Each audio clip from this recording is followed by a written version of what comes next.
Fams, masih ngomongin soal makanan nih. Faktanya, tempe, si makanan kesukaan Bung Karno ini, ternyata kandungan proteinnya sama atau bahkan lebih tinggi dari daging sapi. Wow! Lantas, jika harga kedelai naik, bahkan sudah tembus di angka Rp14.000 lebih. Bagaimana pemenuhan konsumsi masyarakat akan tempe dan tahu nih, Fams? Yuk, kita simak yuk lengkapnya di Ragam Indonesia. Indonesia bukan cuma mendunia aja, Fams, tapi juga tempat solusi semua masalah, termasuk masalah pangan seperti tempe ini. Tahu kan, di negeri kita tercinta ini banyak bahan pangan yang bisa jadi pengganti tempe, Fams.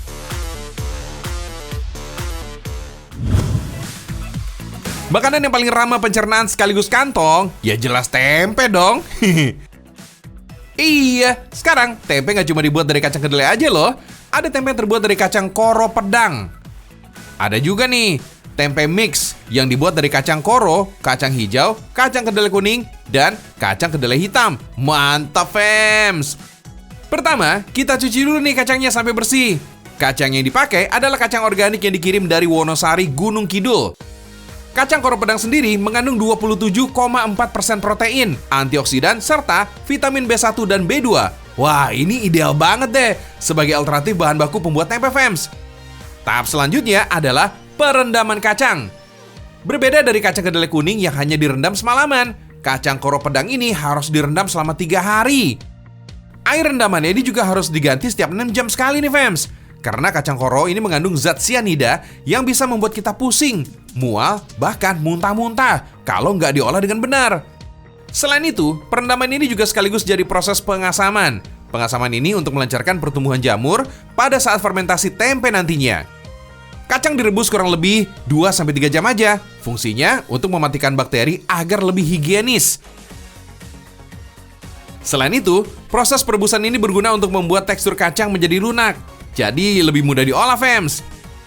Kacang yang sudah direbus ini digiling agar kacang terbelah menjadi 2. Dibanding dengan jenis kacang-kacang lainnya, ternyata kacang koro ini memiliki protein yang lebih besar. Kacang ini juga suka dijadikan cemilan saat diet, karena kandungan lemak dan kalorinya seimbang. Gak bikin gendut deh pokoknya. Oh iya, Fams, kulit ari ini wajib dibuang ya. Soalnya kalau kacang masih tertutup kulit ari, nanti jamur fermentasinya gak bakalan bisa menembus kacang. Gagal dong bikin tempenya. Lanjut kasih ragi ya, Fams. Walaupun kacangnya sebanyak ini, ragi yang ditaburkan ini nggak perlu banyak-banyak. Cukup sedikit aja. Ragi ini membuat kacang menjadi lebih lunak dan proteinnya akan keluar. Protein ini bakal lebih mudah dicerna dan diserap oleh tubuh kita. Sebagai varian rasa, di sini ada juga nih tempe mix yang terbuat dari 4 macam kacang, yaitu kacang koro, kacang hijau, kacang kedelai kuning, dan juga kacang kedelai hitam. Cakep! Kacang koro yang sudah diproses tinggal dikemas nih, Fams. Tusuk-tusuk juga nih pastinya, sebagai jalan masuknya udara. Tempe ini belum bisa langsung dikonsumsi ya, butuh 2-3 hari sampai fermentasinya sempurna. Setelah 2 atau 3 hari, baru siap disantap deh. Tempe organik ini bisa bertahan selama 7 hari, Fams. Silakan dikreasikan sesuka hati di rumah. Jadi steak kayak gini juga bisa banget lah.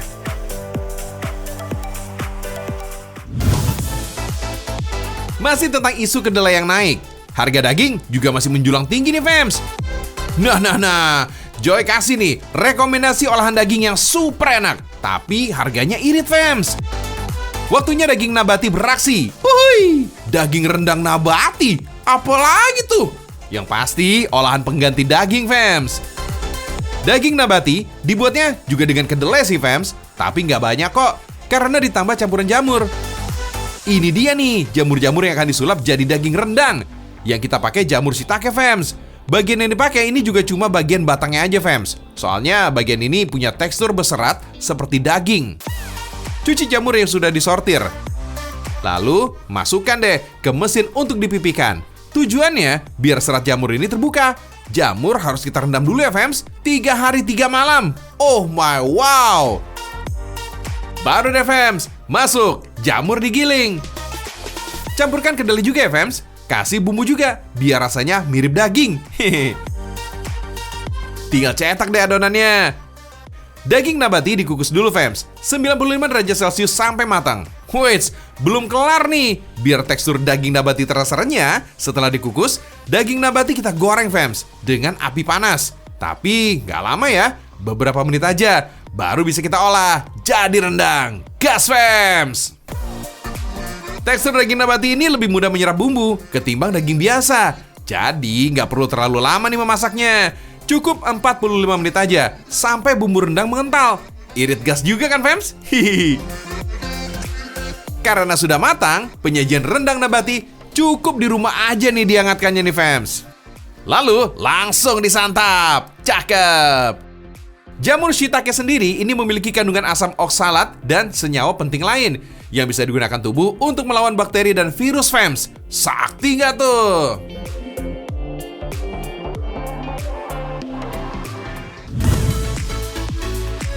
Masih dengan olahan makanan yang Indonesia banget fams, tapi menggunakan bahan tempe. Emang ada? Ada dong! Bakso tempe! Bagi sebagian warga Kebumen, bakso tempe ini jadi menu spesial fams. Dalam satu mangkok bakso tempe, ada potongan bakso goreng, bakso mercon, udang, dan tetelan sapi. Yang paling juara sih, kuah sambalnya. Lihat nih, warna kuahnya merah merona karena ada tambahan cabenya. Widih, bikin ngiler deh. Merica dan bawang putih ini digunakan sebagai bumbu dasar bakso fams. Katanya sih, bumbu dapur ini sudah digunakan sejak ribuan tahun lalu. Dijamin bisa menguatkan rasa dan aroma masakan. Wait, tempenya jangan ketinggalan ya. Meski dijual dengan harga yang murah meriah, tempe ini ternyata sudah dikonsumsi sejak ratusan dekade lalu loh fams. Menurut kitab Jawa kuno, Serat Centini, tempe menjadi makanan yang hanya bisa dinikmati oleh keluarga kerajaan di Indonesia pada abad ke-18. Nama tempe berasal dari kata tumpi, yang berarti makanan berwarna putih dan terbuat dari tepung sagu. Seiring berjalannya waktu, kata tumpi ini mengalami pergeseran kata dan berubah menjadi tempe. Tempe yang masih panas ini harus segera dihaluskan. Selanjutnya, digunakan sebagai campuran dan isian bakso. Oh iya fams, bola-bola yang lezat ini muncul saat era dinasti Ming pada abad ke-17. Istilah bakso ini bukan berasal dari bahasa Indonesia, melainkan bahasa Hokkien, yang berarti daging giling. Karena lezat, orang Indonesia mengadaptasinya dalam bentuk daging sapi. Kalau biasanya telur atau potongan daging cincang digunakan sebagai isian bakso, kuliner sejuta umat ini menggunakan tempe sebagai isiannya. Buat yang suka pedas, bakso tempe rawit cocok banget nih. Bakal kasih sensasi kaget saat mengunyahnya. Fams, bola-bola bakso ini direbus pada air panas dengan suhu 600 hingga 800 derajat Celcius. Untuk membentuk lapisan kulit luar, bakso bertekstur renyah. Ternyata, bakso tempe ini tidak hanya bisa ditemukan dengan tekstur yang basah aja. Ada juga nih, versi bakso goreng tuh. Bedanya, bakso goreng ini mempunyai ukuran yang lebih besar karena dilapisi oleh adonan tempe yang sudah dicampur telur tuh. Proses penggorengan ini harus menggunakan minyak panas agar lapisan luarnya nggak ambiar. Berhubung isi bakso ini udah matang, proses ini hanya untuk mematangkan bagian luarnya aja. Yang bikin bakso tempe ini makin spesial karena rasa kuahnya yang gurih dan nampol abis. Bikin makan berselera nih fams.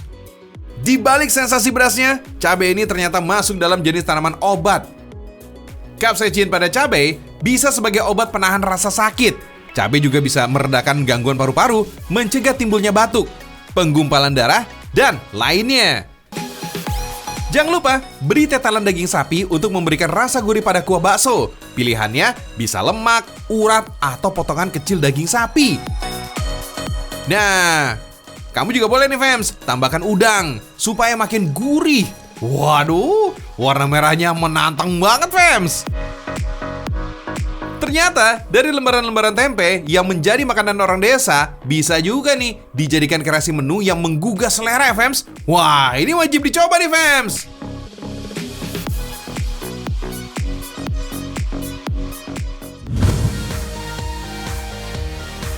Badan ideal, bugar, bahkan berotot, pasti banyak yang mau nih. Selain rutin olahraga, kuncinya adalah makanan. Kalau Dr. Driando ini, rahasia otot tubuhnya adalah tempe fams. Hai.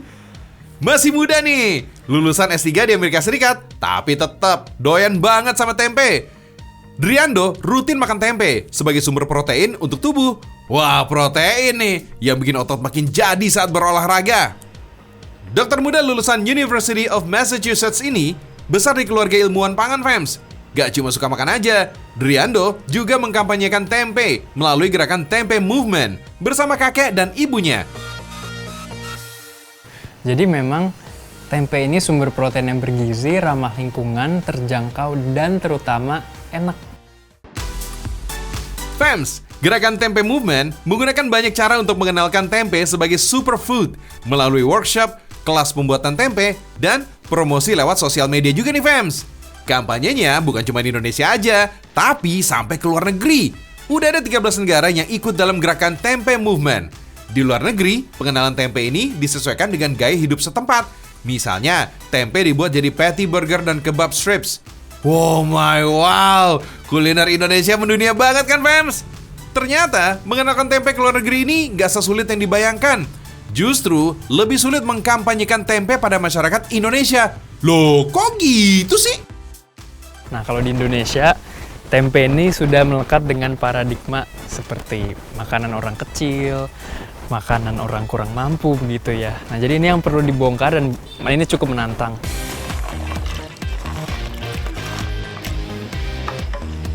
Makanya, Tempe Movement sering berinovasi biar tempe ini nggak ngebosenin dan makin menarik, fams. Salah satunya mengolah tempe dengan edible flower atau bunga yang bisa dikonsumsi, kayak bunga bougainville dan bunga telang. Bikin tempenya sih masih pakai kacang kedelai juga, bunganya sebagai pelengkap. Tapi nggak boleh asal, bunganya harus bersih dan dalam kondisi kering agar tempe berhasil terfermentasi, fams. Tempe dibuat gak pakai kedelai doang, fams. Mulai dari berbagai jenis kacang atau polong-polongan, bahkan mie instan dan pasta. Yang penting, bahan yang digunakan mengandung nutrisi agar bisa terfermentasi. Makanan asli Indonesia diperkenalkan ke luar negeri. Indonesia mendunia, fams. Wait, jangan sampai tempe diakui negara lain ya. Caranya, kita ikutlah mempopulerkan tempe sebagai superfood asal Indonesia.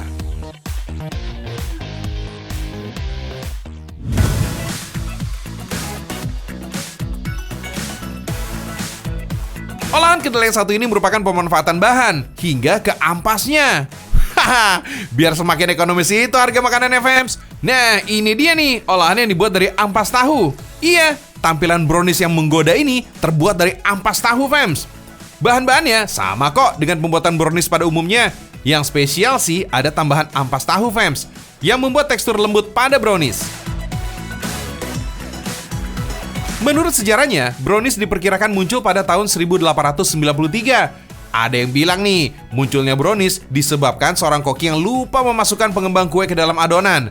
Tapi ada juga yang bilang, kalau brownies muncul karena pengusaha kue yang mengalami krisis keuangan.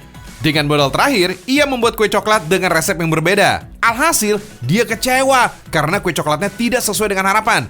Esok paginya, rekan kerja yang datang ini melihat dan menjual kue coklat itu.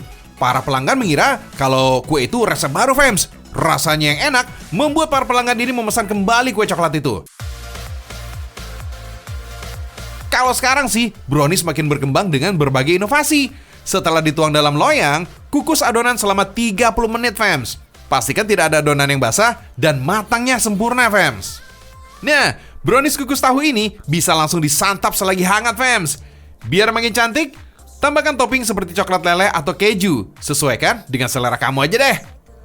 Rasa tahu atau kedelai ini sama sekali nggak kerasa kok, fams. Pokoknya sama seperti brownies pada umumnya. Hebatnya lagi nih, fams, brownies ampas tahu ini makin kaya vitamin. Ampas tahu ini bermanfaat buat kamu yang sedang diet. Soalnya ampas tahu ini sumber makanan rendah lemak yang bisa dikonsumsi. Bahkan bisa mencegah kolesterol. Kandungan zat besi di dalam ampas tahu ini bisa mencegah anemia karena bisa membantu pembentukan sel darah merah, fams.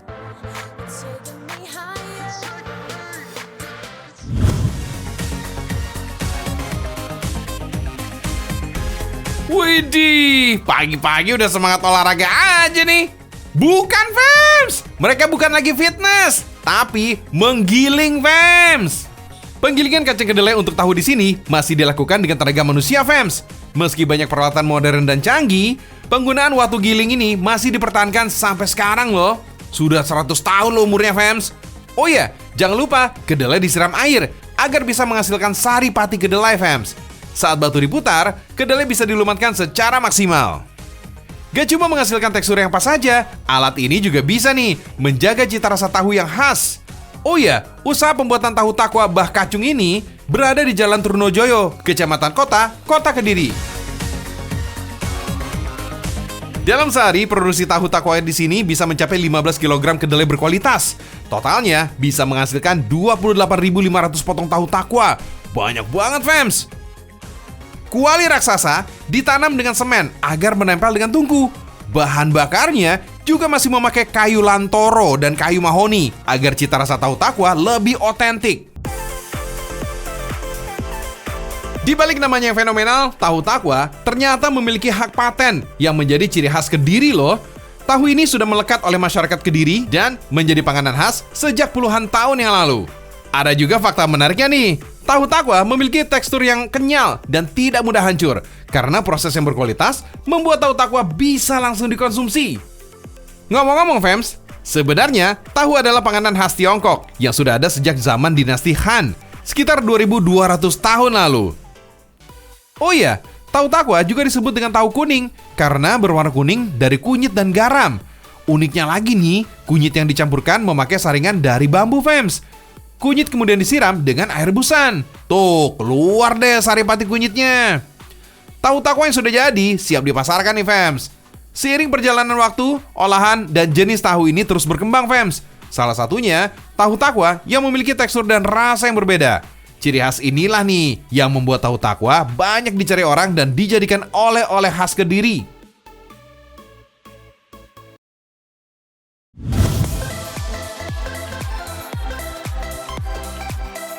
Kuy, kita bikin yang beda, fams. Olahan tahu menjadi coklat. Gak cuma enak, coklat dengan isian tahu takwa ini juga banyak menarik wisatawan, fams. Rasa coklat yang manis dengan potongan tahu yang renyah. Wah, bikin good mood. Sensasi cota alias coklat tahu ini berbeda dengan olahan coklat pada umumnya. Rasa coklat yang khas ditambah kejutan tahu takwa di dalamnya unik banget, fams. Dalam sebulan, produksi coklat tahu ini mencapai 300 sampai dengan 600 pak loh, fams. Selain Jawa Timur, produk ini juga sudah sampai ke Jawa Tengah dan Yogyakarta. Prosesnya dimulai dengan menyiapkan sejumlah bahan, mulai dari tahu takwa, coklat batangan, dan cetakan. Potong tahu takwa dengan ukuran kecil, fams. Ukuran potongan tahu ini sengaja dibuat agar tekstur tahu saat digoreng nanti bisa menjadi lebih crunchy. Sekilas, teksturnya mirip dengan kacang goreng. Lanjut, goreng tahu dengan minyak panas. Masak sampai tekstur tahu kering ya. Proses penggorengan tahu ini bisa dilakukan sekitar 30 menit. Setelah teksturnya kering, angkat dan tiriskan. Siapkan coklat deh. Oh iya, jenis coklat yang digunakan ini adalah coklat batangan dengan rasa yang manis, fams. Lelekan coklat, lalu masukkan coklat cair ke dalam cetakan. Kemudian, isi potongan tahu takwa yang sudah digoreng tadi. Timpa lagi deh dengan coklat cair. Diamkan sampai coklat mengeras, fams.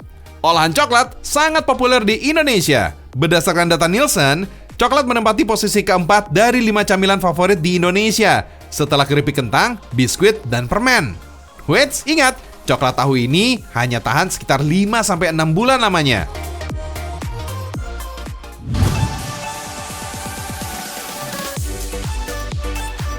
Ini nih, olahan tempe yang keren abis. Es krim tempe.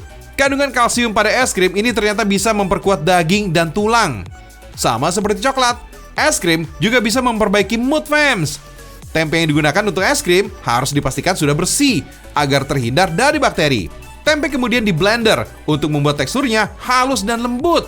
Untuk mendapatkan sarinya, tempe harus disaring, fams. Untuk membuat adonan es krim, sari tempe ini bisa ditambahkan dengan telur dan tepung terigu. Baru deh, bisa direbus sampai adonan mengental.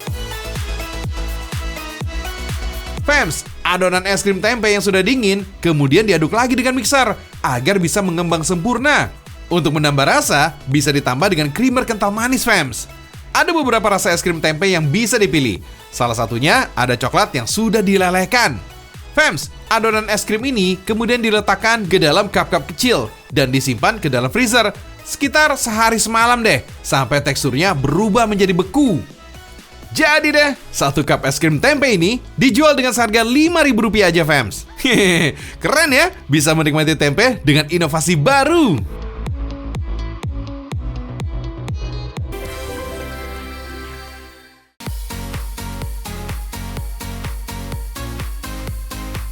Fams, meski harga tempe meroket, inovasi pangan di Indonesia sudah siap untuk mencari penggantinya. Semoga sudah siap juga nih di masa depan, agar kedelai sudah diproduksi full sendiri ya di Indonesia. Masa impor terus ah, tiap harga naik jadi deg-degan dah. Sampai ketemu di Ragam Indonesia besok, fams. Ragam Indonesia mendunia, selalu hadir menemani pagi kamu semua, fams.